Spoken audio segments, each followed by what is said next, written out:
Yeah, yeah, yeah.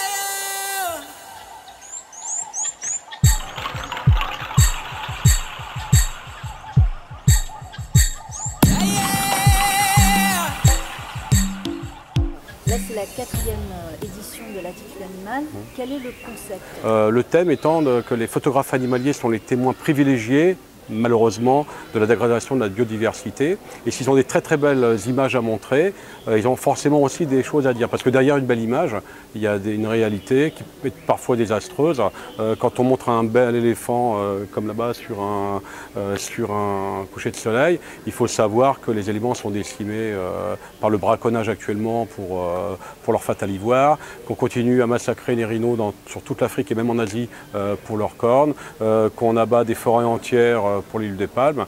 Donc en montrant des photos d'éléphants, des photos de rhinocéros, des photos d'orang-outans, on peut présenter, amorcer les choses et expliquer au grand public, et notamment aux jeunes Drancéens qui sont notre cible privilégiée, l'impétueux intérêt de modifier leur comportement de consommation et essayer de réfléchir à sa petite place à l'échelle planétaire pour essayer de sauver ces espèces dont on a tant besoin.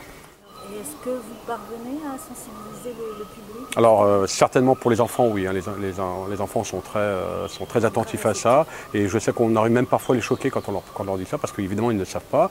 C'est un peu plus difficile avec les adultes qui sont bien assis sur des certitudes ou qui n'ont pas cette notion, ou qui oublient très très vite et qui disent bah oui mais quand même il faut que je nourrisse mes enfants.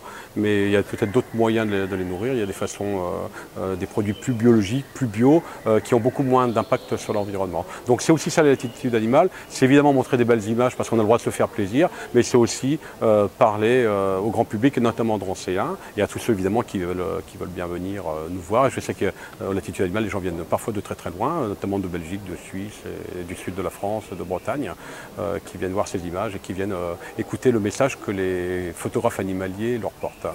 Cette 4e édition de Latitude Animale a remporté un succès?